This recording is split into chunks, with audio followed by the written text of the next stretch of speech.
कहावत बदल गई है। अज कहना पएगा पिता पर धी मां पर घोड़ा, बहुता नहीं तो थोड़े थोड़ा। ਜਿਹੜੇ ਅਮਨਜੋਤ ਕੌਰ ਰਾਮੂਵਾਲੀਆ ਨੇ ਇਹਨਾਂ ਦੇ ਪਤੀ ਬਿਜ਼ਨਸਮੈਨ ਨੇ। ਬਿਜ਼ਨਸਮੈਨ ਹੁੰਦੇ ਨੇ ਉਹ ਹਮੇਸ਼ਾ ਆਪਣੇ ਇੰਟਰਸਟ ਦੇਖਦੇ ਨੇ।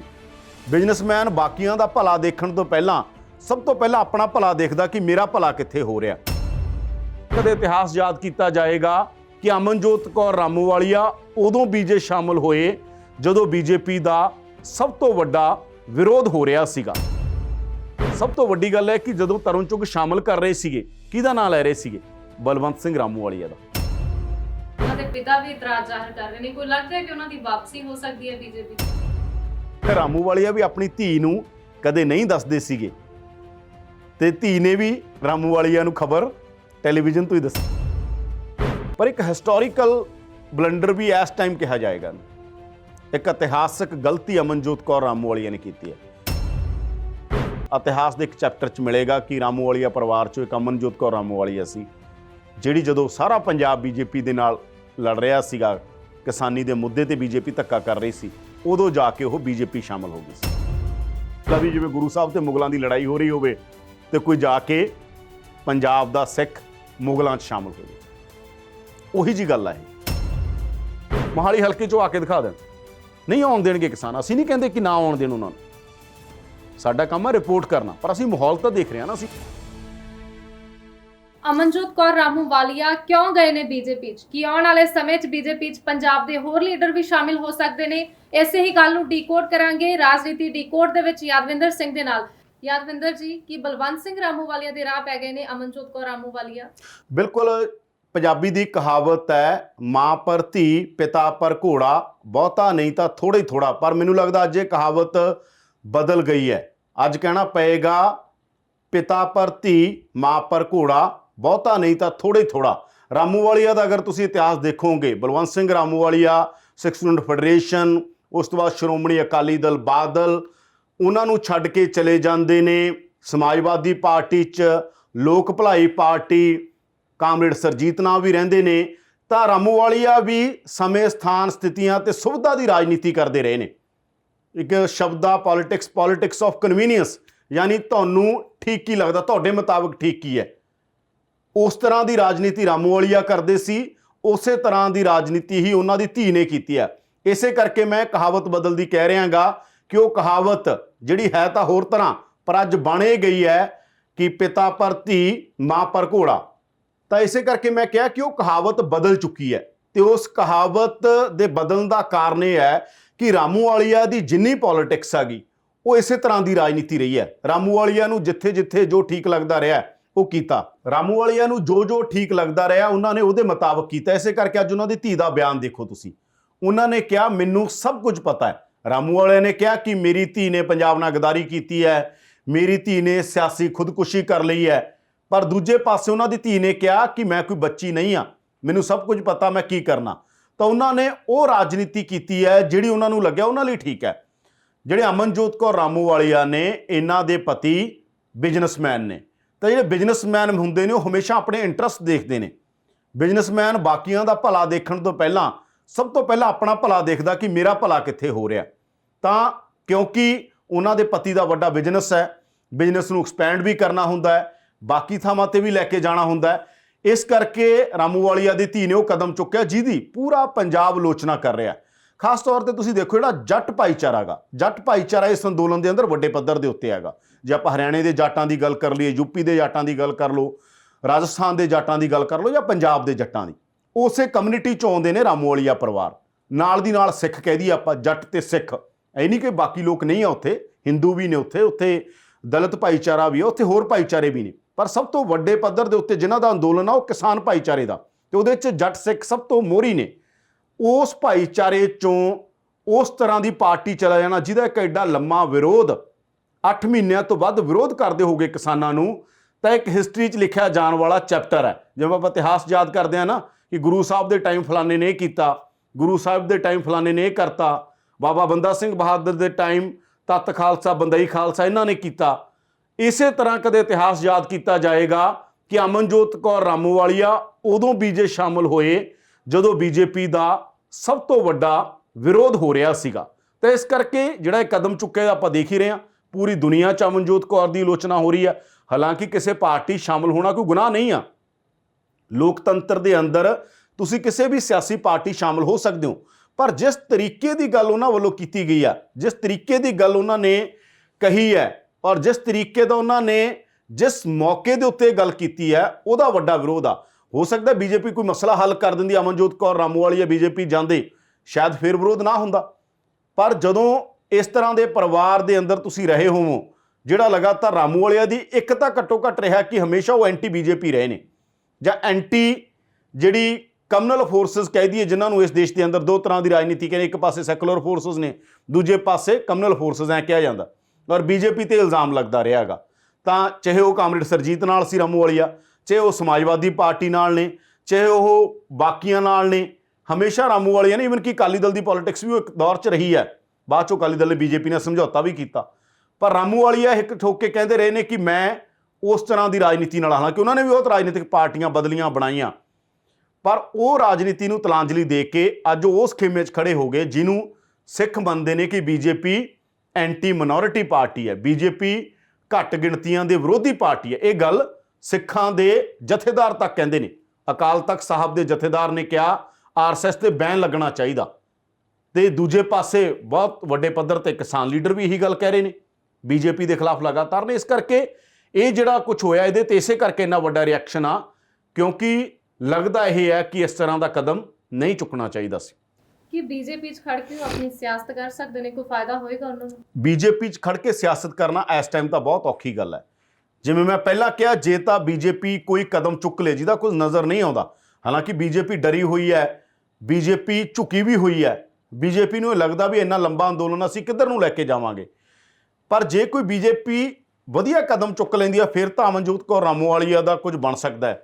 ਜਿਵੇਂ ਉਹਨਾਂ ਦੇ ਪਿਤਾ ਹੀ ਕਹਿ ਰਹੇ ਨੇ ਕਿ ਕੁਝ ਨਹੀਂ ਬਣੇਗਾ ਅਮਨਜੋਤ ਕੌਰ ਦਾ, ਔਰ ਜੇ ਮੇਰੇ ਨਾਲ ਸਲਾਹ ਕਰ ਲੈਂਦੀ, ਸਲਾਹ ਤੱਕ ਨਹੀਂ ਕੀਤੀ ਆਪਣੇ ਪਿਤਾ ਦੇ ਨਾਲ, ਤਾਂ ਅਮਨਜੋਤ ਕੌਰ ਰਾਮੂਵਾਲੀਆ ਨੇ ਜਿਸ ਤਰ੍ਹਾਂ ਦੀ ਪਾਰਟੀ ਚੁਣੀ ਆ, ਜੇ ਐਸੇ ਤਰ੍ਹਾਂ ਕਿਸਾਨ ਅੰਦੋਲਨ ਚੱਲਦਾ ਰਿਹਾ, ਐਸੇ ਤਰੀਕੇ ਦੇ ਨਾਲ ਕਿਸਾਨਾਂ ਦਾ ਬੀਜੇਪੀ ਨਾਲ ਵਿਰੋਧ ਰਿਹਾ, ਤਾਂ ਅਮਨਜੋਤ ਕੌਰ ਰਾਮੂਵਾਲੀਆ ਲਈ ਕੋਈ ਸੌਖੀ ਗੱਲ ਨਹੀਂ ਹੈ। ਮੋਹਾਲੀ ਤੋਂ ਆ ਕੇ ਚੋਣ ਲੜਨਗੇ, ਪਹਿਲਾਂ ਵੀ ਮੋਹਾਲੀ ਤੋਂ ਚੋਣ ਲੜੇ ਨੇ।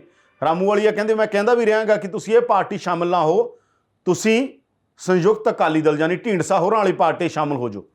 ਪਰ ਜਿਸ ਤਰੀਕੇ ਦਾ ਕਦਮ ਚੁੱਕਿਆ, ਉਹਨਾਂ ਨੂੰ ਤਾਂ ਲੱਗਦਾ ਹੋਏਗਾ, ਦੋ ਐਂਗਲ ਮੈਨੂੰ ਲੱਗਦਾ, ਇੱਕ ਤਾਂ ਉਹਨਾਂ ਨੂੰ ਇਹ ਲੱਗਦਾ ਹੋਏਗਾ ਕਿ ਅੱਜ ਜੇ ਇਸ ਪਾਰਟੀ 'ਚ ਮੈਂ ਆ ਜਾਵਾਂਗੀ ਤਾਂ ਬਾਅਦ 'ਚੋਂ ਮੇਰਾ ਸਕੋਪ ਬਣਿਆ ਰਹੇਗਾ, ਪਰ ਉਹ ਤਾਂ ਗਾ ਕਿ ਜੇ ਕੋਈ ਮਸਲਾ ਹੱਲ ਹੁੰਦਾ, ਜੇ ਕੋਈ ਮਸਲਾ ਹੱਲ ਨਹੀਂ ਹੁੰਦਾ ਤਾਂ ਅਮਨਜੋਤ ਦਾ ਕੋਈ ਫਿਊਚਰ ਪੰਜਾਬ 'ਚ ਨਹੀਂ ਹੈ। ਬੀਜੇਪੀ ਵੀ ਸੀਟਾਂ ਲਿਆ ਸਕਦੀ ਹੈ, ਪਰ ਬੀਜੇਪੀ ਦਾ ਜੇ ਤੁਸੀਂ ਕਹੋਗੇ ਕਿ ਫਿਊਚਰ ਆ ਪੰਜਾਬ 'ਚ ਇਸ ਟਾਈਮ 2022 ਲਈ, ਉਹ ਬਿਲਕੁਲ ਵੀ ਨਹੀਂ ਹੈ। ਜਿਸ ਤਰ੍ਹਾਂ ਪੰਜਾਬ ਦੇ ਅੰਦਰ ਇੱਕ ਵੱਡਾ ਸੈਕਸ਼ਨ 60% ਇੱਥੇ ਸਿੱਖਾਂ ਦੀ ਆਬਾਦੀ ਹੈ, ਲਗਭਗ ਹਰ ਜਿਹੜਾ ਕਿਸਾਨ ਆ, ਹਰ ਸਿੱਖ ਆ, ਉਹ ਬੀਜੇਪੀ ਦਾ ਵਿਰੋਧ ਕਰ ਰਿਹਾ, ਤੇ ਇਸ ਕਰਕੇ ਅਮਨਜੋਤ ਦੇ ਲਈ ਕੋਈ ਸੌਖੀ ਰਾਹ ਨਹੀਂ ਹੋਏਗੀ। ਪਰ ਕਿਉਂਕਿ ਮੈਂ ਕਹਿ ਰਿਹਾਗਾ ਕਿ ਉਹਨਾਂ ਦੇ ਪਤੀ ਦਾ ਬਿਜ਼ਨਸ ਆ, ਹੁਣ ਪਤਾ ਨਹੀਂ ਕੀ ਡੀਲ ਹੋਈ ਹੋਏਗੀ। ਐਂ ਤਾਂ ਹੈ ਨਹੀਂ ਕਿ ਅਮਨਜੋਤ ਹੋਰੀ ਐਂ ਬੀਜੇਪੀ ਚਲੇ ਗਏ ਹੋਣਗੇ, ਕੋਈ ਸ਼ਰਤਾਂ ਰੱਖੀਆਂ ਹੋਣਗੀਆਂ, ਕੁਝ ਕਿਹਾ ਹੋਏਗਾ, ਹੋ ਸਕਦਾ ਕੱਲ੍ਹ ਨੂੰ ਕੋਈ ਅਹੁਦਾ ਮਿਲਣ ਜਾ ਰਿਹਾ ਹੋਵੇ, ਸੈਂਟਰ 'ਚ ਕੁਝ ਦੇ ਦੇਣ, ਪੰਜਾਬ ਦੇ ਅੰਦਰ ਕੋਈ ਇਸ ਤਰ੍ਹਾਂ ਦੀ ਚੀਜ਼ ਦੇ ਦੇਣ। ਔਰ ਸਭ ਤੋਂ ਵੱਡੀ ਗੱਲ ਹੈ ਕਿ ਜਦੋਂ ਤਰੁਣ ਚੁੱਗ ਸ਼ਾਮਲ ਕਰ ਰਹੇ ਸੀਗੇ, ਕਿਹਦਾ ਨਾਂ ਲੈ ਰਹੇ ਸੀਗੇ? ਬਲਵੰਤ ਸਿੰਘ ਰਾਮੂਵਾਲੀਆ ਦਾ, ਜਿਨ੍ਹਾਂ ਦਾ ਬਹੁਤ ਵੱਡਾ ਨਾਂ ਰਿਹਾ ਕਹਿੰਦੇ। ਤੇ ਰਾਮੂਵਾਲੀਆ ਕਹਿ ਰਿਹਾ ਮੇਰੀ ਧੀ ਨੇ ਪੰਜਾਬ ਨਾਲ ਗਦਾਰੀ ਕੀਤੀ ਹੈ, ਰਾਮੂਵਾਲੀਆ ਕਹਿ ਰਿਹਾ ਮੇਰੀ ਧੀ ਨੇ ਸਿਆਸੀ ਖੁਦਕੁਸ਼ੀ ਕਰ ਲਈ ਹੈ। ਤਾਂ ਪਾਰਟੀ ਕਿਵੇਂ ਯੂਜ਼ ਕਰਦੀ ਹੈ? ਨਾਮ ਰਾਮੂਵਾਲੀਆ ਦਾ ਯੂਜ਼ ਕੀਤਾ ਜਾ ਰਿਹਾ। ਅਮਨਜੋਤ ਕੌਰ ਰਾਮੂਵਾਲੀਆ ਆਪਣੇ ਆਪ 'ਚ ਤਾਂ ਕੋਈ ਐਂਟੀਟੀ ਨਹੀਂ ਨਾ। ਅਮਨਜੋਤ ਕੌਰ ਰਾਮੂਵਾਲੀਆ ਕੋਈ ਆਪਣੇ ਆਪ 'ਚ ਤਾਂ ਐਡੀ ਵੱਡੀ ਗੱਲ ਨਹੀਂ ਕਿ ਅਮਨਜੋਤ ਕੌਰ ਰਾਮੂਵਾਲੀਆ ਨੂੰ ਪੰਜਾਬ ਜਾਣਦਾ। ਅਮਨਜੋਤ ਕੌਰ ਰਾਮੂਵਾਲੀਆ ਦੀ ਪਛਾਣ ਕੀ ਸੀਗੀ? ਬਲਵੰਤ ਸਿੰਘ ਰਾਮੂਵਾਲੀਆ ਕਰਕੇ ਸੀ ਨਾ। ਰਾਮੂਵਾਲੀਆ ਨੇ ਗਲਤ ਕੀ ਕੀਤਾ, ਠੀਕ ਕੀ ਕੀਤਾ, ਅਲੱਗ ਹੈ ਕਿ ਰਾਮੂਵਾਲੀਆ ਨੇ ਕਿੰਨੀਆਂ ਪਾਰਟੀਆਂ ਬਦਲੀਆਂ, ਕਿਹੜੀ ਪਾਰਟੀ ਚਲੇ ਗਏ, ਪਰ ਰਾਮੂਵਾਲੀਆ ਦੀ ਇੱਕ ਸਿਆਸਤ ਰਹੀ ਹੈ ਜਿਹਦੇ ਕਰਕੇ ਰਾਮੂਵਾਲੀਆ ਨੂੰ ਯਾਦ ਕੀਤਾ ਜਾਂਦਾ। ਤੇ ਇਸ ਕਰਕੇ ਜਿਹੜਾ ਮੈਨੂੰ ਨਹੀਂ ਲੱਗਦਾ ਕਿ ਅਮਨਜੋਤ ਕੌਰ ਦਾ ਕੋਈ ਫਿਊਚਰ ਉੱਥੇ ਹੈ। ਜਿਸ ਤਰ੍ਹਾਂ ਉਹਨਾਂ ਦਾ ਵਿਰੋਧ ਵੀ ਹੋ ਰਿਹਾ, ਉਹਨਾਂ ਦੇ ਪਿਤਾ ਵੀ ਇਤਰਾਜ਼ ਜ਼ਾਹਰ ਕਰ ਰਹੇ ਨੇ, ਕੋਈ ਲੱਗਦਾ ਹੈ ਕਿ ਉਹਨਾਂ ਦੀ ਵਾਪਸੀ ਹੋ ਸਕਦੀ ਹੈ ਬੀਜੇਪੀ 'ਚੋਂ? ਦੇਖੋ, ਪਿਤਾ ਵਾਲੀ ਗੱਲ ਤਾਂ ਇੱਕ ਗੱਲ ਹੋਰ ਵੀ ਮੈਂ ਕਰਨੀ ਜਿਹੜੀ ਭੁੱਲ ਗਿਆ। ਜਦੋਂ ਰਾਮੂਵਾਲੀਆ ਸਮਾਜਵਾਦੀ ਪਾਰਟੀ ਸ਼ਾਮਲ ਹੋਏ, ਜਾ ਕੇ ਮੰਤਰੀ ਬਣੇ, ਮੈਂ ਅਮਨਜੋਤ ਕੌਰ ਦਾ ਸਭ ਤੋਂ ਪਹਿਲਾਂ ਇੰਟਰਵਿਊ ਕੀਤਾ ਸੀ। ਉਦੋਂ ਅਮਨਜੋਤ ਕੌਰ ਦੇ ਨਾਲ ਮੈਂ ਇੰਟਰਵਿਊ ਕੀਤਾ, ਮੈਂ ਉਹਨਾਂ ਨੂੰ ਫੋਨ ਕੀਤਾ, ਮੈਂ ਕਿਹਾ ਕਿੱਥੋਂ ਜੀ? ਕਹਿੰਦੇ ਘਰ। ਮੈਂ ਚਲਾ ਗਿਆ, ਮੈਂ ਇੰਟਰਵਿਊ ਕੀਤਾ, ਮੈਂ ਉਹਨਾਂ ਨੂੰ ਪੁੱਛਿਆ ਕਿ ਤੁਹਾਨੂੰ ਪਤਾ ਸੀ ਤੁਹਾਡੇ ਪਿਤਾ ਸ਼ਾਮਲ ਹੋ ਰਹੇ ਹੋ? ਕਹਿੰਦੀ ਮੈਨੂੰ ਟੈਲੀਵਿਜ਼ਨ 'ਤੇ ਪਤਾ ਲੱਗਿਆ। ਰਾਮੂ ਵਾਲੀਆ ਵੀ ਆਪਣੀ ਧੀ ਨੂੰ ਕਦੇ ਨਹੀਂ ਦੱਸਦੇ ਸੀਗੇ ਤੇ ਧੀ ਨੇ ਵੀ ਰਾਮੂ ਵਾਲੀਆ ਨੂੰ ਖਬਰ ਟੈਲੀਵਿਜ਼ਨ ਤੋਂ ਹੀ ਦੱਸੀ। ਯਾਨੀ ਧੀ ਨੇ ਵੀ ਪਿਤਾ ਨੂੰ ਨਹੀਂ ਦੱਸਿਆ। ਤਾਂ ਹੀ ਮੈਂ ਕਹਿਣਾਗਾ ਜਿਹੜੀ ਉਹ ਕਹਾਵਤ ਬਦਲਦੀ ਹੈ, ਮਾਂ ਪਰ ਧੀ ਪਿਤਾ ਪਰ ਘੋੜਾ, ਉਲਟੀ ਹੋ ਗਈ ਕਿ ਪਿਤਾ ਪਰ ਧੀ ਜਿਹੜੀ ਇਹ ਹੋ ਗਿਆ। ਤੇ ਇਸ ਕਰਕੇ ਹੀ ਧੀ ਨੇ ਵੀ ਉਹੀ ਕਦਮ ਚੁੱਕਿਆ ਜਿਹੜਾ ਰਾਮੂ ਵਾਲੀਆ ਨੇ ਚੁੱਕਿਆ ਸੀ। ਸਿਆਸਤ ਦਾ ਫਰਕ ਸੀ। ਰਾਮੂ ਵਾਲੀਆ ਸਮਾਜਵਾਦੀ ਰਾਜਨੀਤੀ 'ਚ ਗਏ ਤੇ ਅਮਨਜੋਤ ਬੀਜੇਪੀ ਚਲੇ ਗਏ। ਪਰ ਅਮਨਜੋਤ ਨੂੰ ਵੀ ਖਬਰ ਟੈਲੀਵਿਜ਼ਨ ਤੋਂ ਪਤਾ ਲੱਗੀ ਸੀ, ਰਾਮੂ ਵਾਲੀਆ ਨੂੰ ਵੀ ਖਬਰ ਟੈਲੀਵਿਜ਼ਨ ਤੋਂ ਪਤਾ ਲੱਗੀ ਹੈ। ਯਾਨੀ ਧੀ ਨੂੰ ਇਹ ਨਹੀਂ ਪਤਾ ਸੀ ਪਿਓ ਕੀ ਕਰ ਰਿਹਾ, ਪਿਓ ਨੂੰ ਇਹ ਨਹੀਂ ਪਤਾ ਧੀ ਕੀ ਕਰ ਰਹੀ ਹੈ। ਤਾਂ ਇੱਥੋਂ ਤੁਸੀਂ ਅੰਦਾਜ਼ਾ ਲਾ ਸਕਦੇ ਹੋ ਰਾਜਨੀਤਿਕ ਤੌਰ ਦੇ ਉੱਤੇ ਕਿ ਕਿਸ ਤਰੀਕੇ ਦੇ ਨਾਲ ਪਰਿਵਾਰ ਦੇ ਅੰਦਰ ਇੰਟਰਸਟ ਦਾ ਮਾਮਲਾ। ਇਹ ਤਾਂ ਨਹੀਂ ਹੋਏਗਾ ਕਿ ਪਿਓ ਧੀ ਬੋਲਦੇ ਨਹੀਂ ਹੋਣਗੇ ਜਾਂ ਆਪਸ 'ਚ ਗੱਲ ਨਹੀਂ ਹੁੰਦੀ ਹੋਊਗੀ। ਬਹੁਤੇ ਲੋਕ ਤਾਂ ਕਮੈਂਟ ਇਹ ਕਰ ਰਹੇ ਨੇ ਕਿ ਇਹ ਤਾਂ ਰਲੇ ਹੋਏ ਨੇ, ਆਪਸ 'ਚ ਅੰਡਰਸਟੈਂਡਿੰਗ ਹੈ, ਜਾਣ ਕੇ ਰਾਮੂ ਵਾਲੀ ਆਪਣੀ ਧੀ ਨੂੰ ਕਹਿ ਰਹੇ ਨੇ ਕਿ ਇਹਨੇ ਗਲਤ ਕੀਤਾ, ਹੋ ਸਕਦਾ ਆਪ ਵੀ ਸ਼ਾਮਲ ਕਰੇ। ਇਸ ਤਰ੍ਹਾਂ ਦੀਆਂ ਗੱਲਾਂ ਵੀ ਚੱਲਦੀਆਂ ਨੇ। ਉਹ ਸਭ ਇੱਕ ਹੁੰਦਾ ਹੈਗਾ, ਸਭ ਨੇ ਆਪਣੀ ਆਪਣੀ ਕਨਵਰਸੇਸ਼ਨ ਲੈ ਕੇ ਆਉਣੀ ਹੁੰਦੀ ਹੈ। ਪਰ ਆਪਣੇ ਆਪ 'ਚ ਵੱਡੀ ਗੱਲ ਹੈ ਕਿ ਪੋਲੀਟਿਕਸ ਹਮੇਸ਼ਾ ਇੰਟਰਸਟ ਦੀ ਹੁੰਦੀ ਹੈ। ਬਿਜ਼ਨਸ ਜਿਵੇਂ ਮੈਂ ਕਹਿ ਰਿਹਾ, ਬਿਜ਼ਨਸ ਦਾ ਇੱਕ ਇੰਟਰਸਟ ਆ। ਤੇ ਇਹਨਾਂ ਦੇ ਜਿਹੜੇ ਪਤੀ ਨੇ ਅਮਨਜੋਤ ਕੌਰ ਰਾਮੂ ਵਾਲੀਆ ਦੇ, ਉਹ ਠੀਕ ਠਾਕ ਬਿਜ਼ਨਸਮੈਨ ਨੇ ਤੇ ਬੀਜੇਪੀ ਨੂੰ ਬਿਜ਼ਨਸਮੈਨਾਂ ਦੀ ਪਾਰਟੀ ਕਿਹਾ ਜਾਂਦਾ। ਬਿਜ਼ਨਸਮੈਨ ਉਹਨਾਂ ਦੇ ਬਹੁਤ ਨੇੜੇ ਨੇ। ਇਸ ਕਰਕੇ ਇਹ ਜਿਹੜੀ ਗੱਲ ਆ ਕਿ ਆਉਣ ਵਾਲੇ ਦਿਨਾਂ ਦੇ ਅੰਦਰ ਜਿਸ ਤਰੀਕੇ ਨਾਲ ਰਾਜਨੀਤੀ ਭਖੇਗੀ, ਉਹਦੇ 'ਚੋਂ ਬਹੁਤ ਸਾਰਾ ਮਾਹੌਲ ਨਿਕਲ ਕੇ ਆਏਗਾ ਕਿ ਗੱਲਾਂ ਕਿੱਧਰ ਨੂੰ ਜਾਂਦੀਆਂ ਨੇ। ਪਰ ਅਮਨਜੋਤ ਕੌਰ ਜੋ ਰਾਮੂ ਵਾਲੀਆ ਨੇ ਕਦਮ ਚੁੱਕਿਆ, ਉਹ ਤੋਂ ਬਾਅਦ ਉਹ ਫੋਨ ਆਫ ਕਰ ਗਏ ਨੇ। ਇੱਕ ਵਾਰ ਕਾਲ ਕਰ ਰਹੇ ਸੀ, ਕਾਲ ਗੱਲ ਹੋਈ ਆਪਣੇ ਰਿਪੋਰਟਰ ਸ਼ੁਭਕਰਮਨ ਦੀ। ਉਸ ਤੋਂ ਬਾਅਦ ਅਮਨਜੋਤ ਕੌਰ ਰਾਮੂ ਵਾਲੀਆ ਬਹੁਤੀ ਗੱਲ ਕਰਨ ਨੂੰ ਵੀ ਤਿਆਰ ਨਹੀਂ ਹੈ। ਯਾਨੀ ਉਹਨਾਂ ਨੂੰ ਜਿਹੜਾ ਇੱਕ ਵਾਰ ਫੀਡਬੈਕ ਆਇਆ, ਜਿਹੜੀ ਉਹਨਾਂ ਨੂੰ ਉਮੀਦ ਨਹੀਂ ਹੋਣੀ, ਉਮੀਦ ਤੋਂ ਉਲਟਾ ਹੈ। ਰਾਜਨੀਤਿਕ ਪਾਰਟੀਆਂ ਨੇ ਆਪਣੇ ਸੁਪਨੇ ਦਿਖਾਉਣੇ ਹੁੰਦੇ ਨੇ, ਆਲੇ ਦੁਆਲੇ ਜਿਹੜੇ ਸ਼ਾਮਲ ਕਰਾ ਰਹੇ ਨੇ ਉਹਨਾਂ ਨੇ ਵੀ ਸੁਪਨੇ ਦਿਖਾਏ ਹੋਣੇ। ਪਰ ਇੱਕ ਹਿਸਟੋਰੀਕਲ ਬਲੰਡਰ ਵੀ ਇਸ ਟਾਈਮ ਕਿਹਾ ਜਾਏਗਾ, ਇੱਕ ਇਤਿਹਾਸਕ ਗਲਤੀ ਅਮਨਜੋਤ ਕੌਰ ਰਾਮੂ ਵਾਲੀਆ ਨੇ ਕੀਤੀ ਹੈ। ਕਿਉਂਕਿ ਇਹ ਸੰਘਰਸ਼ ਇਤਿਹਾਸ 'ਚ ਲਿਖਿਆ ਜਾਣਾ। ਪੰਜਾਬ ਦੇ ਇਤਿਹਾਸ ਦਾ ਹਿੱਸਾ ਇਹ ਸੰਘਰਸ਼ ਨਹੀਂ ਹੋਣਾ।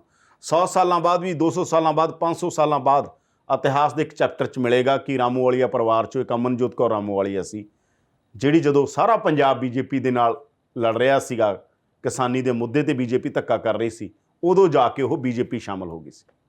ਇਹ ਤਾਂ ਉਹੀ ਜਿਹੀ ਗੱਲ ਆ ਵੀ ਜਿਵੇਂ ਗੁਰੂ ਸਾਹਿਬ ਤੇ ਮੁਗਲਾਂ ਦੀ ਲੜਾਈ ਹੋ ਰਹੀ ਹੋਵੇ ਤੇ ਕੋਈ ਜਾ ਕੇ ਪੰਜਾਬ ਦਾ ਸਿੱਖ ਮੁਗਲਾਂ 'ਚ ਸ਼ਾਮਲ ਹੋ ਜੇ। ਉਹੀ ਜਿਹੀ ਗੱਲ ਆ ਇਹ। ਯਾਨੀ ਜਿਸ ਤਰ੍ਹਾਂ ਅੱਜ ਉਹਨਾਂ ਨੇ ਇਹ ਕੀਤਾ ਗਾ, ਕੱਲ੍ਹ ਨੂੰ ਬੀਜੇਪੀ ਕੋਈ ਫੈਸਲਾ ਲੈ ਲੇ ਕਿਸਾਨਾਂ ਦੇ ਪੱਖ 'ਚ, ਉਦੋਂ ਆਪਾਂ ਉਹਨੂੰ ਡੀਕੋਡ ਕਰਾਂਗੇ, ਉਦੋਂ ਅਲੱਗ ਗੱਲ ਆ ਗਈ। ਜੇ ਬੀਜੇਪੀ ਕੋਈ ਚੰਗਾ ਫੈਸਲਾ ਲੈਂਦੀ, ਉਹਨੂੰ ਚੰਗਾ ਹੀ ਕਹਾਂਗੇ ਆਪਾਂ। ਪਰ ਜਿਸ ਤਰੀਕੇ ਨਾਲ ਅੱਜ ਇੱਕ ਇਤਿਹਾਸਕ ਗਲਤੀ ਕੀਤੀ ਹੈ, ਉਹਦੇ 'ਚੋਂ ਰਾਮੂ ਵਾਲੀਆ ਦਾ ਨਾਂ ਇੱਕ ਵਾਰ ਰਾਮੂ ਵਾਲੀਆ ਪਰਿਵਾਰ ਦਾ ਲਿਖਿਆ ਗਿਆ। ਇੱਕ ਕਾਲਾ ਸਫਾ ਮੈਂ ਕਹਿ ਸਕਦਾ ਇਤਿਹਾਸ 'ਚ ਉਹਨਾਂ ਦੇ ਨਾਂ ਦੇ ਉੱਤੇ ਫਿੱਟ ਹੋ ਚੁੱਕਿਆ। ਪੰਜਾਬ 'ਚ ਬੀਜੇਪੀ ਦਾ ਭਵਿੱਖ ਕੀ ਹੋ ਸਕਦਾ?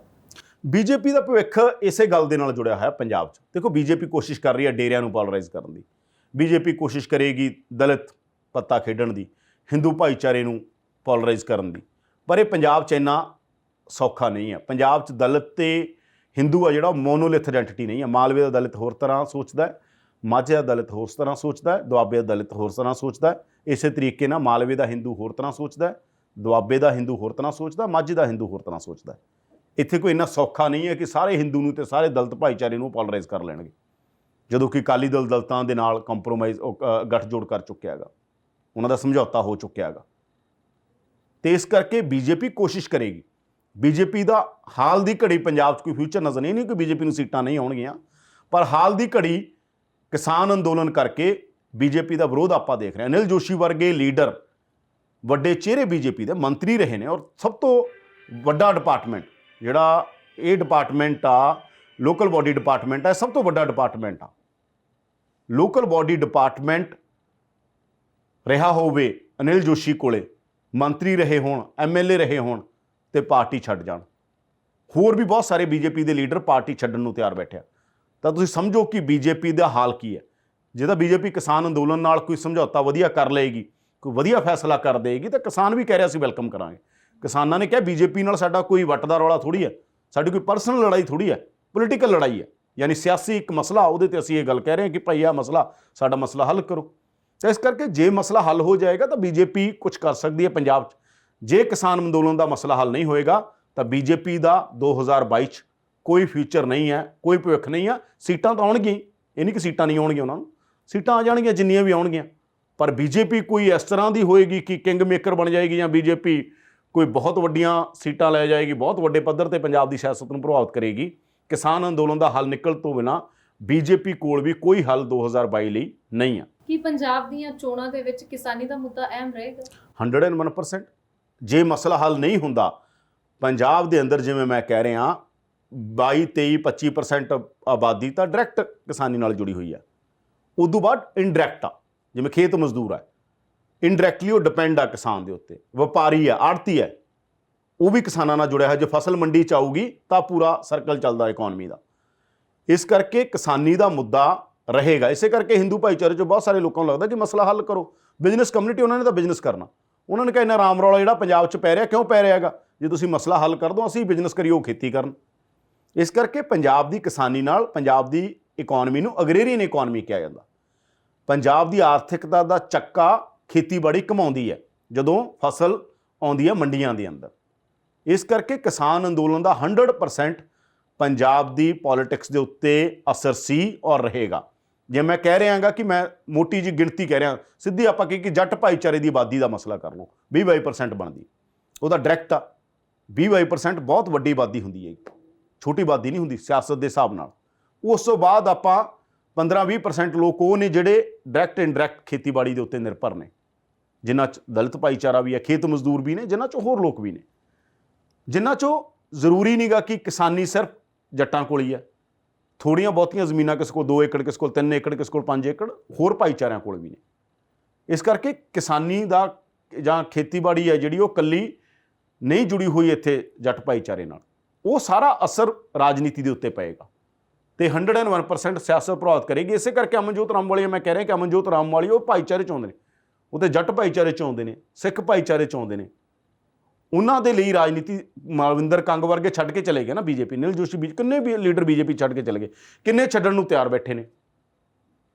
ਤਾਂ ਅਮਨਜੋਤ ਕੌਰ ਰਾਮੂਵਾਲੀਆ ਨੂੰ ਇਹ ਕਲੈਰਿਟੀ ਹੋ ਸਕਦੀ ਹੈ ਕਿ ਮੈਂ ਜਿੱਤਣਾ ਨਹੀਂ ਆ, ਪਰ ਉਹਨਾਂ ਦੀ ਕੋਈ ਹੋਰ ਅੰਡਰਸਟੈਂਡਿੰਗ, ਜਿਵੇਂ ਮੈਂ ਕਹਿ ਰਿਹਾ ਉਹਨਾਂ ਦੇ ਪਤੀ ਬਿਜ਼ਨਸਮੈਨ ਨੇ, ਕੋਈ ਹੋਰ ਕਹਾਣੀ ਹੋ ਸਕਦੀ ਹੈ ਜਿਹੜੀ ਬੀਜੇਪੀ ਦੇ ਨਾਲ ਗੋਟੀਆਂ ਫਿੱਟ ਹੋਈਆਂ ਹੋਣਗੀਆਂ, ਉਹ ਕਿਸੇ ਹੋਰ ਐਂਗਲ ਤੋਂ ਹੋਈਆਂ ਹੋਣਗੀਆਂ। ਇਸੇ ਕਰਕੇ ਅਮਨਜੋਤ ਰਾਮੂਵਾਲੀਆ ਬੀਜੇਪੀ 'ਚ ਸ਼ਾਮਲ ਹੋਏ ਨੇ। ਪਰ ਪੰਜਾਬ ਦੇ ਅੰਦਰ ਕਿਸਾਨੀ ਮੁੱਦਾ ਅਹਿਮ ਆ। ਜੇ ਬਾਕੀ ਲੀਡਰਾਂ ਨੂੰ, ਬੀਜੇਪੀ ਦੇ ਲੀਡਰਾਂ ਨੂੰ ਘਿਰਿਆ ਜਾ ਰਿਹਾ, ਤੁਸੀਂ ਦੱਸੋ ਅਮਨਜੋਤ ਕੌਰ ਰਾਮੂਵਾਲੀਆ ਕਿੱਥੇ ਪ੍ਰਚਾਰ ਕਰ ਲੈਣਗੇ? ਅਮਨਜੋਤ ਕੌਰ ਰਾਮੂਵਾਲੀਆ ਨੂੰ ਨਹੀਂ ਘੇਰਨਗੇ। ਮੈਂ ਗਰੰਟੀ ਨਾਲ ਕਹਿਣਾ ਕਿ 1 ਮਹੀਨਾ ਉਹ ਅਗਲੇ ਪੰਜਾਬ ਦਾ, ਜਦੋਂ ਤੱਕ ਪੰਜਾਬ ਸਿਆਸਤ ਕਰਕੇ ਜਦੋਂ ਵੀ ਆਉਣਗੇ, ਘੇਰਨਗੇ। ਅਸੀਂ ਨਹੀਂ ਕਹਿੰਦੇ ਕਿ ਪ੍ਰੋਟੈਸਟ ਕੋਈ ਉਹਨਾਂ ਦਾ ਵਾਇਲੈਂਟ ਹੋਵੇ, ਪਰ ਲੋਕਾਂ 'ਚ ਗੁੱਸਾ ਹੈ। ਉਹਨਾਂ ਨੂੰ ਸ਼ਾਂਤਮਈ ਪ੍ਰਦਰਸ਼ਨ ਕਰਕੇ ਲੋਕ, ਤੁਸੀਂ ਗਰੰਟੀ ਹੈ ਕਿ ਉਹ ਮੋਹਾਲੀ 'ਚ ਆਉਂਦੇ, ਮੋਹਾਲੀ ਹਲਕੇ 'ਚੋਂ ਆ ਕੇ ਦਿਖਾ ਦੇਣ। ਨਹੀਂ ਆਉਣ ਦੇਣਗੇ ਕਿਸਾਨ। ਅਸੀਂ ਨਹੀਂ ਕਹਿੰਦੇ ਕਿ ਨਾ ਆਉਣ ਦੇਣ ਉਹਨਾਂ ਨੂੰ, ਸਾਡਾ ਕੰਮ ਹੈ ਰਿਪੋਰਟ ਕਰਨਾ, ਪਰ ਅਸੀਂ ਮਾਹੌਲ ਤਾਂ ਦੇਖ ਰਹੇ ਹਾਂ ਨਾ, ਅਸੀਂ ਗਰਾਊਂਡ ਤਾਂ ਦੇਖ ਰਹੇ ਹਾਂ ਕੀ ਹੈਗਾ ਮਾਹੌਲ। ਇਹ ਹੈ ਬੀਜੇਪੀ ਦੇ ਲੀਡਰਾਂ ਨੂੰ, ਅਸ਼ਵਨੀ ਸ਼ਰਮਾ ਨੂੰ ਘੇਰਿਆ ਜਾ ਰਿਹਾ, ਹੋਰਾਂ ਨੂੰ ਘੇਰਿਆ ਜਾ ਰਿਹਾ। ਲੋਕਤੰਤਰ 'ਚ ਕੋਈ ਵੀ ਆ ਸਕਦਾ, ਆਪਣੀ ਗੱਲ ਕਹਿ ਸਕਦਾ, ਪਰ ਕਿਸਾਨਾਂ 'ਚ ਗੁੱਸਾ। ਇਸ ਕਰਕੇ ਕਿੱਥੇ ਖੜ੍ਹ ਕੇ ਸਿਆਸਤ ਕਰਨਗੇ? ਇਸ ਕਰਕੇ ਬੀਜੇਪੀ ਦੇ ਲਈ ਸਿਆਸਤ ਕਰਨੀ ਇੰਨੀ ਸੌਖੀ ਨਹੀਂ ਹੈ। ਕਿਸਾਨੀ ਦਾ ਮੁੱਦਾ ਇੱਕ ਵੱਡਾ ਮੁੱਦਾ, ਜਿਹੜਾ ਜਦੋਂ ਤੱਕ ਇਹ ਮਸਲਾ ਹੱਲ ਨਹੀਂ ਹੁੰਦਾ ਰਹੇਗਾ। ਜੇ 2022 ਤੱਕ ਹੱਲ ਨਹੀਂ ਹੁੰਦਾ, 2022 ਤੱਕ ਵੀ ਇਹ ਮਸਲਾ ਰਹੇਗਾ। ਸੋ ਦੇਖਦੇ ਹਾਂ ਹੁਣ ਕਿ ਅਮਨਜੋਤ ਰਾਮੂਵਾਲੀਆ ਦਾ ਕੀ ਬਣੇਗਾ ਤੇ ਪੰਜਾਬ ਦੇ ਵਿੱਚ ਬੀਜੇਪੀ ਦਾ ਕੀ ਬਣੇਗਾ।